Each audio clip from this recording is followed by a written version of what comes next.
Some people just can't stand seeing others happy, especially HOA Karen, the self-appointed queen of our neighborhood. My fiancé and I had been planning our wedding for over a year. We wanted it intimate and close to home, so we decided on a small backyard ceremony with close friends, family, and a few fairy lights strung up under the oak trees. The problem?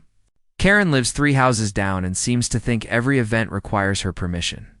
2 weeks before the big day, she politely reminded me that HOA rules forbid large gatherings without approval. I reminded her just as politely that the rule applies to HOA common areas, not private backyards. Her smile was tight. We'll see about that. Wedding day came, and it was perfect. Sunshine, music, laughter. Just as my fiancé began walking down the aisle, I noticed Karen pacing at the edge of her driveway, phone in hand. Moments later, the distant sound of sirens grew louder. She had actually called 911. 2 patrol cars pulled up. The officers stepped out, looking a little uncomfortable. Karen pounced on them. "They're having an illegal event," she declared, pointing at my wedding. Arched like it was a crime scene. "Shut it down." The officers exchanged glances and then spotted me. Chief?" One said. Karen froze. "Chief? What chief?" I walked over, my uniform nowhere in sight, but my badge tucked in my pocket.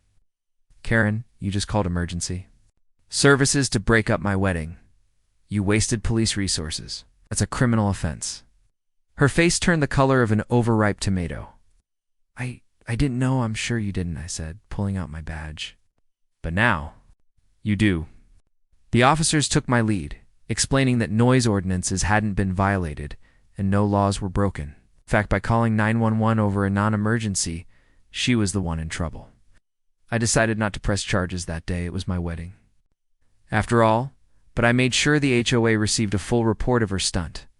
Karen slunk back home, and the rest of our ceremony went off without a hitch. The music played louder, the laughter grew, and I caught more than a few neighbors giving me knowing smirks. The best part? Every time Karen walks past my house now, she avoids eye contact.